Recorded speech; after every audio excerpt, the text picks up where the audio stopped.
Thank you for joining me. This tutorial is going to be a set of chocolate-covered strawberries. I tend to make my foods in sets, and most tutorials will be individuals, but I have 5 chocolate-covered strawberries that I make every year for Valentine's Day. These ones are a little bigger than I usually make. I do have a written tutorial that I've just finished creating. I'm going to be adding the photos after I finish filming the tutorial, and I'll have it up by tomorrow at the latest. So we have dark chocolate with white drizzle, white chocolate with coconut, dark chocolate with sprinkles, white chocolate with dark chocolate drizzle, and dark chocolate with nuts. So I'm going to be covering all of those. I'm going to be doing it in a different order here than in the tutorial. Let's get started.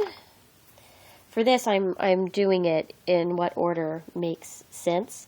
In the tutorial, I do it based off of keeping your hands clean, because red clay, when you condition it, gets the red pigment all over your hands. Now, I do have all the different ratios in the written tutorial, and so you will want to look at it if you don't print it up, just so you know.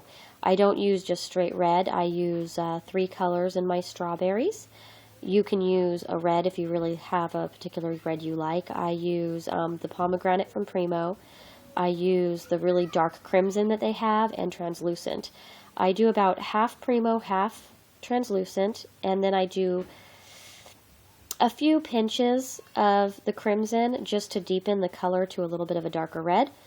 So let's get started here. I've already conditioned this, but all of the 3 colors are mixed together until they're mixed completely. I start by rolling a ball into the size strawberry I want. For the ones that I just did that were in my hand, they were 1/2 inch in diameter. After rolling it into a ball, it's hard to see here, but I kind of rotate it in my finger to give it a very soft kind of a teardrop shape. So I'll continue that here and then show you the shape. See? So it's a very kind of a soft teardrop shape. It could even be a little pointier at the end. And to make it shaped like a strawberry, I'll put it on a piece of white paper, and I'll just press down a little bit with the index finger. And you could even push in on the sides if it gets too flattened. We want that nice slope that a strawberry has. So there's my strawberry shape, and it's going to be flat on the bottom. I do that purposely. Now let's go ahead and show you how I make the little indents for the strawberry. I use something called a DPN, which is a double-pointed needle for knitting. I use it in a few different projects. Now for here, what I do is I just rock forward a little bit. I put 3 on the top. I don't go through exactly how many I put on the tutorial. I just show you how to make them and show you where they're placed. Then I do 2 a little further in. Then I go in between those. And you might want to add 1 more. You don't need to go all the way down. Then I add a little hole in the top. So there we go. There's our little strawberry body. I'll put this down for a second here. Now for the leaf. The leaves are a few different colors. It's, I grabbed them here. It's Jungle from Primo, Spanish Olive, and Translucent. It's mostly Spanish Olive and Translucent with just a tiny bit of Jungle to get the green a little bit darker. After I mix them completely, I roll out a flat sheet. It's about 1/2 millimeter thick. I believe that it's the 4th setting on my Atlas roller. Then what I do, you could use either a star-shaped cookie cutter, that's small, one of the little clay cutters. What I got is one called Recollections, and they're little miniature hole punchers. I slide it right in, and I make a little punch out. So there we are. Now, I rub my flattened sheet before making the cutout with a little bit of cornstarch or flour. You rub it in really well. You don't want to leave the color on it. It's just to keep it from sticking to the cookie cutter. If you have a flat cookie cutter that's just open, that isn't necessary to do it the way I just did it with the flour, because it won't stick if it's an open cutter. But if it's closed like the Recollections, you will want to use your cornstarch or a little bit of flour. Here is our little sun shape. And what I'm going to show you is doing these little indents. I go on the insides, where there's the indent. You'll see why I do this later. It's just a little easier to see on the strawberry once we start making the leaves on the strawberry.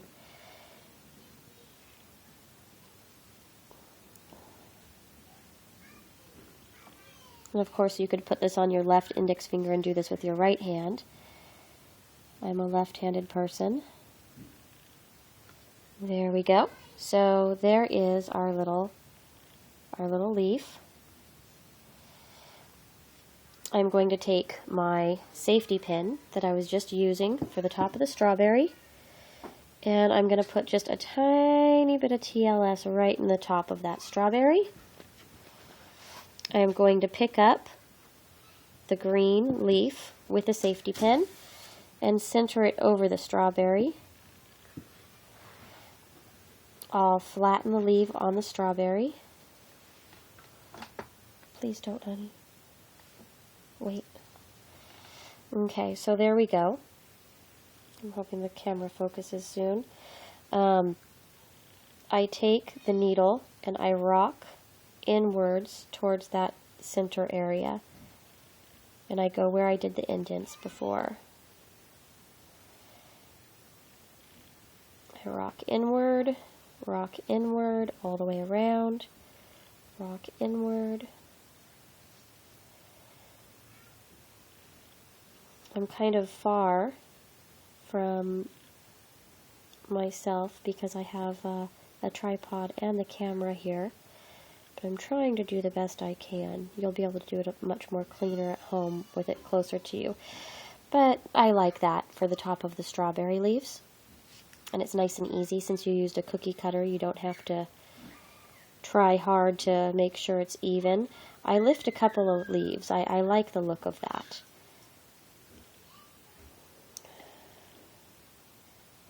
I feel it's a little bit more realistic if I do that. I leave some of them down, and I pick some of them up. I lift some higher than others. And really, it looks good just like that, without even putting in a stem. The stems, too, will be somewhat thin, so they'll be a little bit fragile.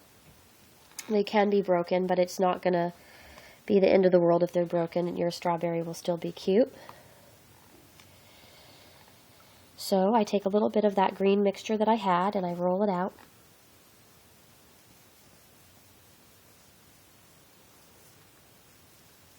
And when you have it nice and thin, you'll cut a little bit. You'll pick up that safety pin again.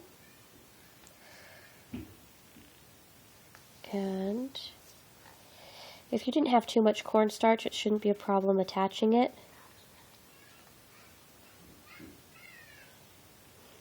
And then you just kind of go back and forth with the safety pin just to attach it and fix it on. And there you go. So now this strawberry is ready to cook. So we have our strawberry finished. That's how you do all the strawberries. I did it first in the tutorial because that's usually what makes sense, and it depends on how long you take to make the project. Now I'm going to work on the coconut.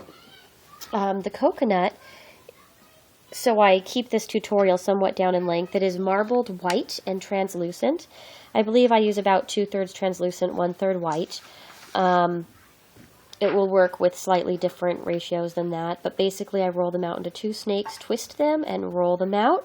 You'll see the step-by-step photos in the written tutorial. This is it pretty much done. After having it twisted. I got a little bit of a chalk dust there, but after it's all nice and twisted out, I throw it through my pasta roller. You could also use a clay roller, and you roll it out. Sorry about the background noise. I have some little itty-bitty munchkins that are little nieces and nephews having fun outside. My door is closed, but you could still hear them pretty loud. Now also, this is the rolled out sheet of clay from like what I just showed you that makes the coconut piece. It's white and translucent, rolled out but not thoroughly mixed. Roll it out flat. It could be on a size 1 or a size 2 on the pasta roller, which is the thickest setting on mine. Now, it's about 3 millimeters thick. But what we do to make the coconut, we cook the sheet. And you could actually trim it into pieces before you cook it, or you could trim it into pieces after. I did after. And in order to make the coconut, I usually stack a couple layers on each other. And then I take a nutmeg grinder. So here's my nutmeg grinder, and then holding them together, you start grinding. I'm doing it in this direction so you can see better. At home, in the small pieces, I usually have lengths this size, but I usually do more than one piece at a time, so that way at least it doesn't, I could get it done quicker. If you have multiple pieces that you're grinding at the same time, you can make more coconut more quickly. But you have to be careful with the nutmeg grinder. I did this preparing for the tutorial. Not so pretty, but just as a reminder, be careful when you're using the graders for your clay items. So we just grade. And I didn't grade very much here, but that's okay, because I did a lot in advance. So here's that nice little coconut. I find having the translucent and the white at the same time, you can't really see it in here, but it adds a little bit more interest to the coconut. The next thing I want to show you is how to make the chopped nuts. So, for the chopped nuts, I use ecru primo. I condition the ecru and I roll it out on the second thickest rolling on the pasta roller. And then what I do is I take like a yellow ochre color, a rust color, and a brown color of the pastels. And for some reason I'm not seeing my pastels. I had them right here. Can you grab me one? It's right there. Okay. Right here. Right here. Oh, okay. On the table, right there. Thank you Igor, so much. Igor, pull this Okay. So what I do to make the pastel dust is I take my blade and I go along the side of the pastel. So what I do to make my chopped nuts, and this is supposed to look like nuts on ice cream or nuts on chocolate covered strawberries. I want the nuts to have more dimension and feel a little bit more toasted. So I take the yellow ochre and I paint it all on one side. For the other side, I'll do yellow ochre in streaks. I'll do rust. I'll do the brown. I'll overlap them, but I want to get a lot of color on it. This is actually left over from the piece that I made my little chopped nuts with before the tutorial.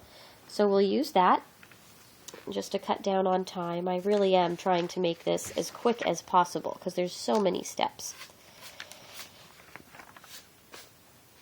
So from here, to make your chopped nuts, you take your clay knife, you do a really thin little cut,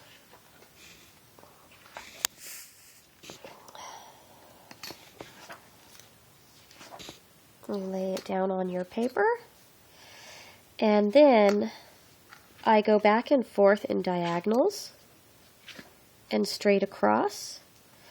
I do this because I want the nuts to be different shapes and not just square or triangle. From here, you would cook your little chopped nuts and you would set them aside. So yay, so now we have strawberries, we have chopped nuts, and we have coconut. So once you have those done, you're ready to start mixing the chocolates for coating the strawberries. Now, for teaching this, let me go ahead and see if I can bring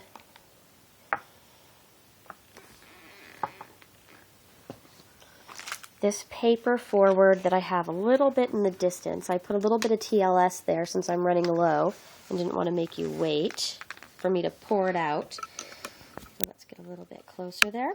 So here is my TLS, my translucent liquid Sculpey. If you're going to be making dark chocolate, you use Burnt Umber Primo. If you're going to be making white, you use the Primo White. And after conditioning it, I just go ahead, rip it into tiny pieces. You could cut it into tiny pieces. You just want to make sure it's nice and conditioned. So after doing that, if you're doing it just a couple strawberries, it's fine to do it on the paper like this. And you pound the clay into the TLS, you stir it around, you repeat the process until it's completely smooth. And I tend to make several at a time because I always want to use up the clay that I condition. So I make as many strawberries as I can at one time. So I'm going to show you the consistency for the white chocolate. Here's a shot glass, and the way that I do it in there is I take TLS, pour it in. I do the same thing with ripping up Primo, pouring it in, but to actually do it in the shot glass, I rotate the shot glass and I bring my tool along the side to get out all the lumps. And it takes a while, but it's basically stirring it instead of pounding it this way. And then my tool is just a little clay tool that I happened to get probably at a Michael's a couple of years back. Just a clay tool. So there's that. This is actually going to be my white chocolate for the strawberries. I did dark chocolate too in advance, just so I don't have you waiting too long of a time. And let's do our first strawberry. So first strawberry, and I'm going to do the easy ones first. Please grab me the baking tray. Sure. Has some glitter in it though. That's fine. I'll need that. Okay. So what I'm going to do is show you. I take my tool and a cooked strawberry, and I just kind of paint the white chocolate on.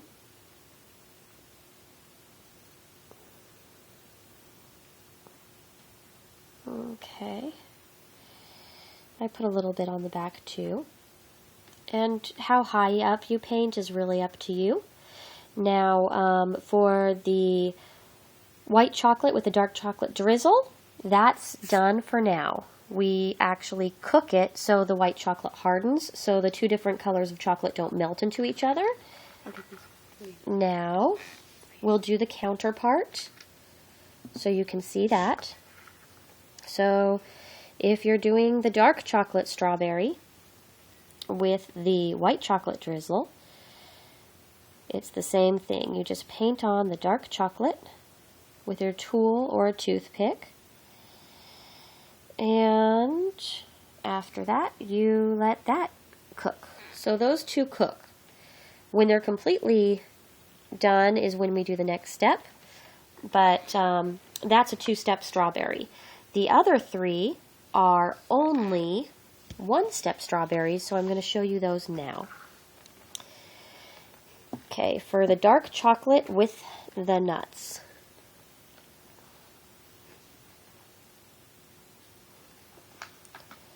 Oops, here we go. You paint your chocolate on like the other two.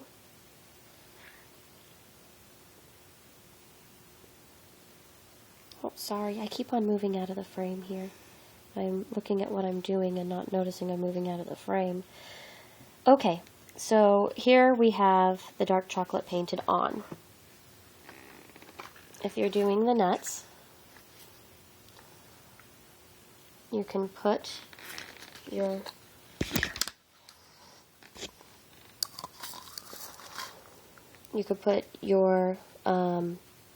strawberry with the dark chocolate in your pan and just go ahead and drizzle some nuts on there. You could drizzle as few or as many as you like.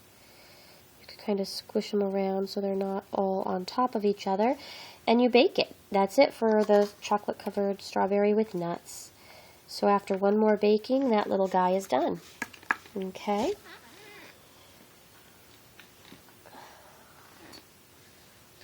Now let's do the coconut. I'm going to put my coconut in my tin right here so you can see it. For this one, I paint the white on just like I did before. Can you find me the chocolate sprinkles, please? Oh, sure. I had them in a box. I thought I had them right on the table here, but I'm not seeing them. I thought I had them right here on the table. Maybe on the floor next to you? Under the table, maybe? Mm-hmm. So... The sprinkles are under the table sort of thing. Okay. So anyhow,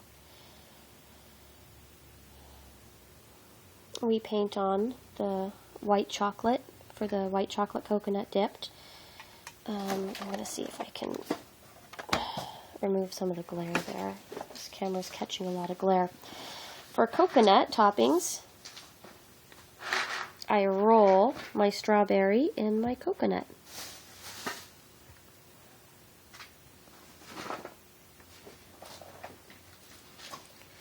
My fingers have TLS in them. I don't see the sprinkles. Okay. So that's the coconut. And let's see. The last one is the dark chocolate with sprinkles. And for some strange reason, the sprinkles that I had, that are chocolate sprinkles, I thought I had them on the table and they disappeared. So I'm going to show you with pink sprinkles just for demonstration purposes. Yay. So what I'm going to do here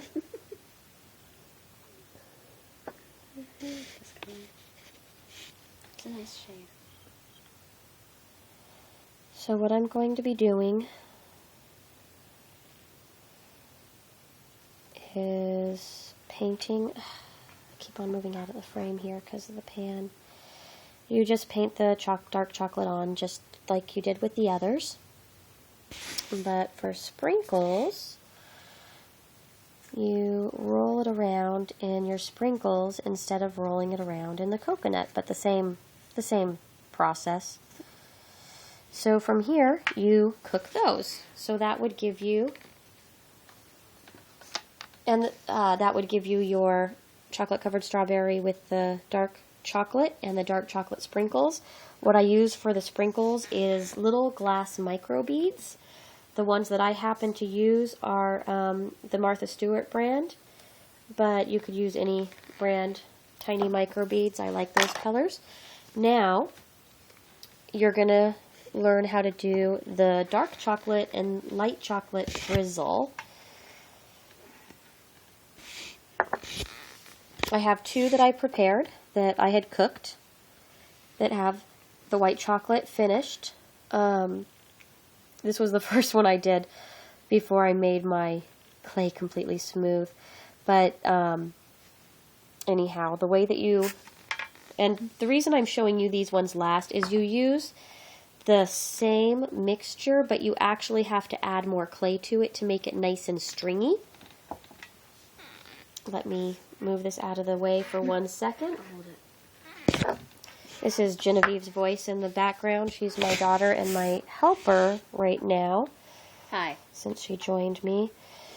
Shall be your apprentice. Okay, so I have another shot glass where I already added more clay. So I'm trying not to keep you too long. This is already 25 minutes. But you can use these techniques for other things where you want to have a drizzle, like donuts, cakes. So for here, there we go. I just kind of drizzle the chocolate on. That's all. And then it bakes. I think it looks rather nice. You can put as much or as little on as you like.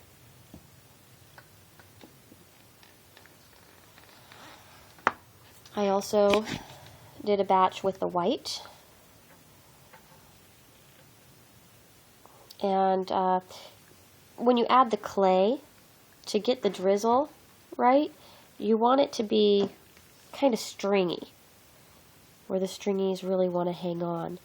And then it's literally just going back and forth across the strawberry with that drizzle.